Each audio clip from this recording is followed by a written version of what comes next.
Hello Pisces, and welcome to your horoscope for May 2023. If you are new here, welcome. My name is Justina, and if you are a returning viewer, welcome back and thank you for joining me today.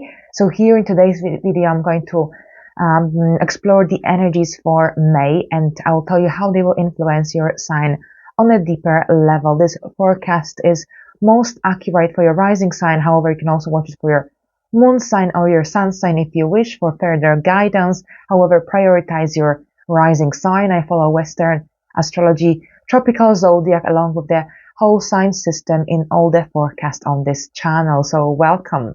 Now, the month begins with Pluto stationing retrograde at 0 degrees of Aquarius on May the 1st.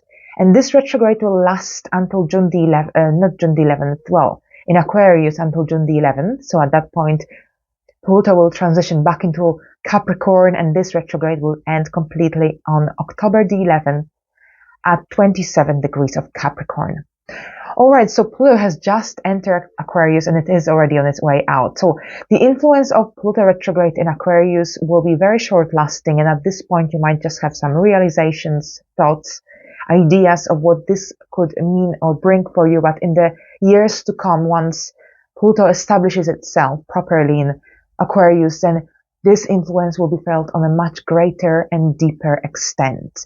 So, Pluto retrograde in Aquarius. So overall, this is about you connecting with your soul purpose on a deeper level. So overall, when Pluto is retrograde in Aquarius, you want to, this is about self-discovery, this is about understanding the essence of your soul, of your purpose, of your life mission as well. So you want to reconnect, you are more inclined towards spiritual soul searching throughout this time. However, in order for this to happen, and as I said, in the years to come, this will be experienced on a much deeper level. But overall, for the spiritual soul searching to be generally successful, for you to truly understand your purpose at this point, this is also about moving away from some unhealthy habits that also could act as a blockage, stopping that journey towards that fulfillment or that greater or deeper understanding of the self on a soul-like level. So this can be quite complex to comprehend at first. And as I said, at this point, this could be just about some realizations, or perhaps this could be also about learning about your boundaries, learning about how the external influences impact your life, yourself on that deep level. So we will explore these energies in the years to come. As I said, this time around, this retrograde will be very short lasting in Pluto. Pluto is just at 0 degrees of Aquarius. In June, I'll tell you how this influence will be of Pluto retrograde upon your 11th house. But here, without overwhelm you too much with information, we are just going to focus on Pluto retrograde in Aquarius. So this is very much about that soul searching, getting a greater understanding of the self on a soul-like level. All right, so on the 5th, we've got a full moon lunar eclipse in Scorpio. And here, this isn't a total lunar eclipse. So at this point, usually when the eclipse is not total, information is not fully understood, fully exposed. So you will still need some time to gain a better understanding of what is it that is going on, of the decision that you want to make. However, Mercury is still retrograde combust at this point. So overall, things might not be clear. And that awareness is also blocked to a certain extent. So here, things connected to your home, family dynamics, personal relationships could be overall a little bit unclear. So it's not a good full moon lunar eclipse for making any major changes, decisions. Delay them if you can until after the 15th of May, at which point Mercury will regain its strength and will be in a direct motion. Overall, this full moon lunar eclipse is about something connected to foreign matters, foreign business affairs.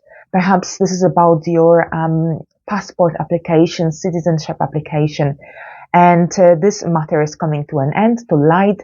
And overall, for some Pisces rising, this could be when you are going to receive your results, when you're going to hear some news in the regards of your application, regarding your citizenship status, On a different level, this could be also about you wanting to get your work out into the world. Perhaps you're thinking about publishing, podcasting, broadcasting even.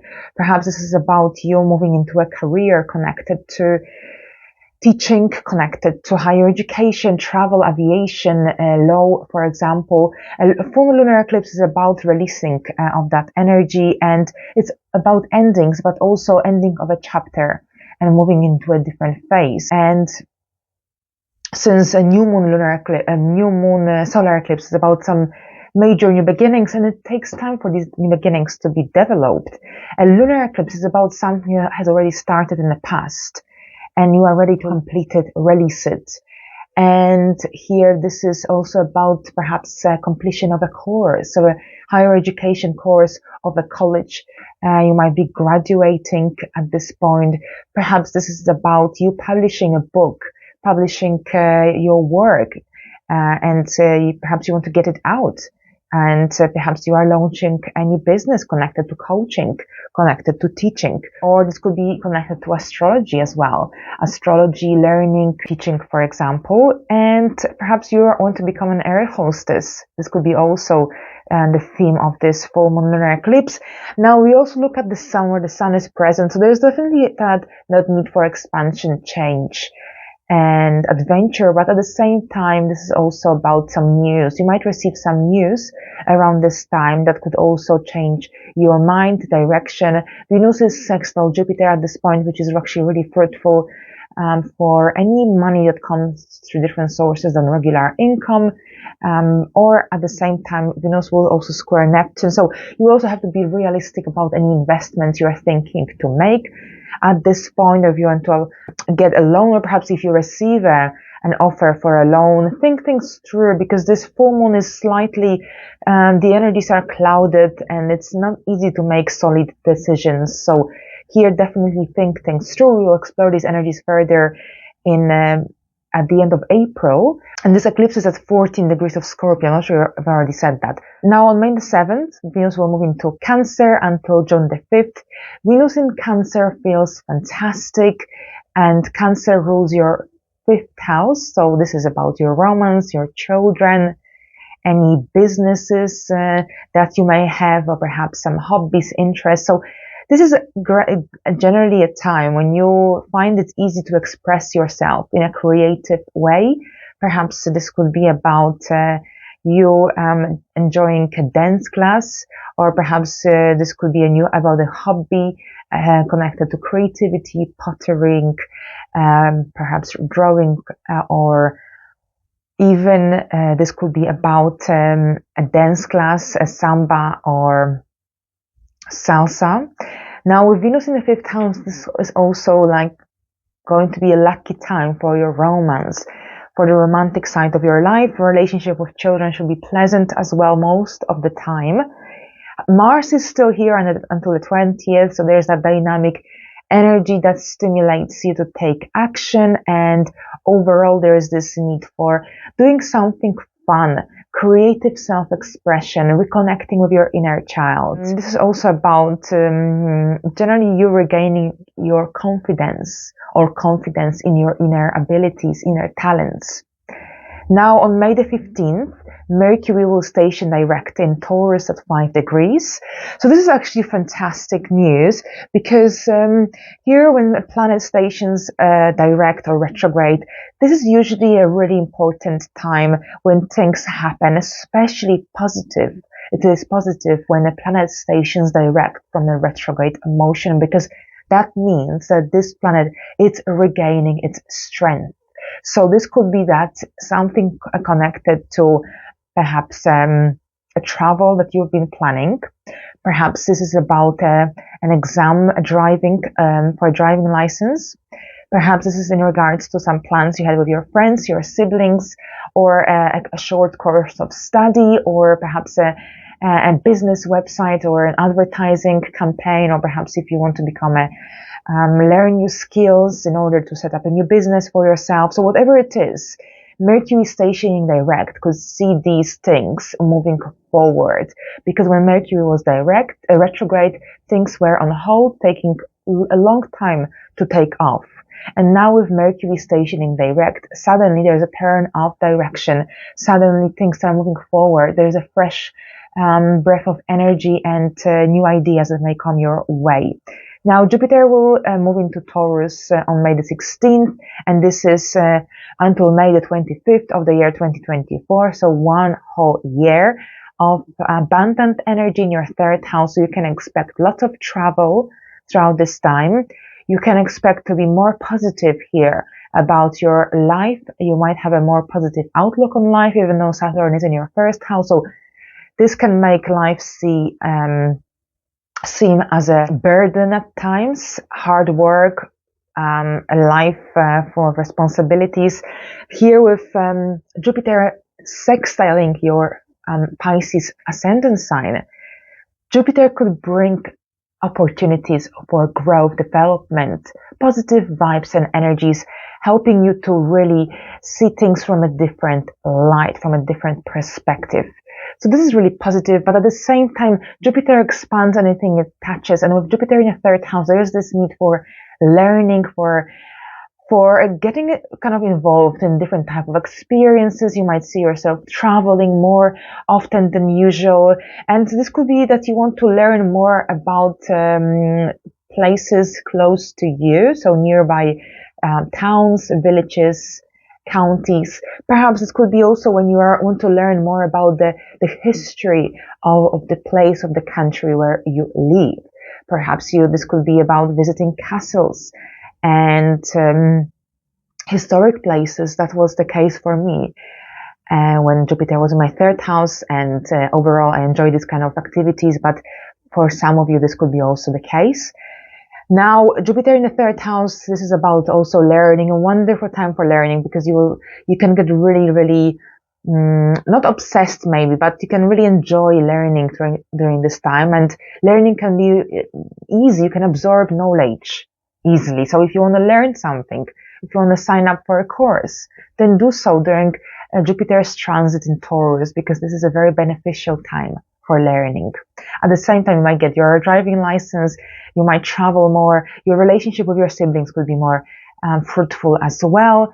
So overall, this is really a good time for learning, traveling, and expanding your social circle as well, especially with among your neighbors, among your people in your community. All right, so that's Jupiter in your third house. Jupiter in your third house will also trine your 7th house cusp and your 11th house cusp. So overall, this is a good transit for connections, interactions with others, friendships. All right, so on the 19th, we've got the new moon in Taurus at 28 degrees. So a late degree of illumination could make you slightly impatient, could make you feel like you're running out of time. You want to implement something as soon as possible before it's too late. This is happening in the stable sign Taurus, which doesn't like to be rushed, but here the late degree could make you kind of more impatient throughout this time. At the same time, Uranus is within a 10-degree orb from the sun, so there is an element of surprise here, something or someone taking you by surprise. So perhaps this could be about a spontaneous trip outside town. Perhaps your siblings might surprise you with some news, or perhaps this could be about a new course of study. Perhaps you are designing something that you want to launch, or this could be about writing a book as well with that Jupiter transit in your third house. Perhaps you want to write a book and publish it at some point in the future.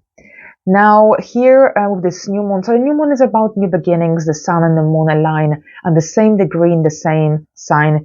This is the beginning of a new lunar cycle, so lots of fresh energies. And with this new moon in Taurus, this is very much connected to travel, to a new contract.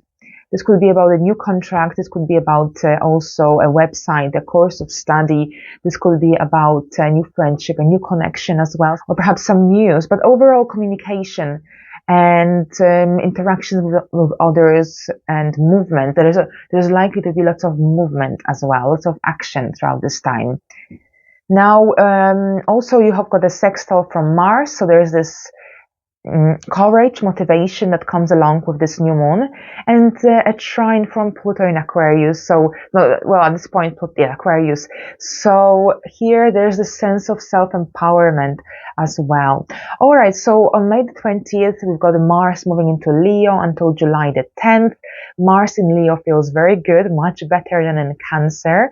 For you, this is your 6th house. So Mars in Cancer connects better with your ascendant, Pisces ascendant. Mars in Leo, this is basically about lots of daily tasks, responsibilities. Your daily life will pick up quite significantly post the new moon in Taurus. Mars in the 6th, Mars is connected to physical energy, and the 6th house is connected to hard work, labor, being of service to others. So you might see that if you are involved in a job that provides some kind of service to other people, then you will see that there will be a lot of work throughout this time, throughout June, early July. So this might be that you have a lot of clients or perhaps a lot of projects, and overall there will be lots of energies that you will have to invest in your work, in your business, in your job. Now, this is also when you will become more self-assertive in your daily life, more confident. So in order to avoid conflict, then you will also have to make sure that you can compromise and you can meet halfway, especially if you are among people who don't agree with everything that you think or say. This is also about seeking that resolution to any problem or conflicting situations. Now, it might be that someone at your work might be quite competitive with you, or you might find yourself in a competitive environment and you are likely to enjoy it. So here, overall, this transit speeds things up, and your daily life, daily routine will take a different and a fresh turn when things will be happening, lots of movement, action, physical energy. This is especially essential because with Mars in the 6th house, you can easily burn out, especially with Saturn in your 1st house. So these responsibilities are definitely increased, especially with here Mars in the 6th, Saturn in the 1st. So also find the time for rest, for doing something that makes you feel relaxed and happy. All right, so that's here about Mars. Thank you very much, Pisces. I wish you a pleasant month, and until the next time, bye for now.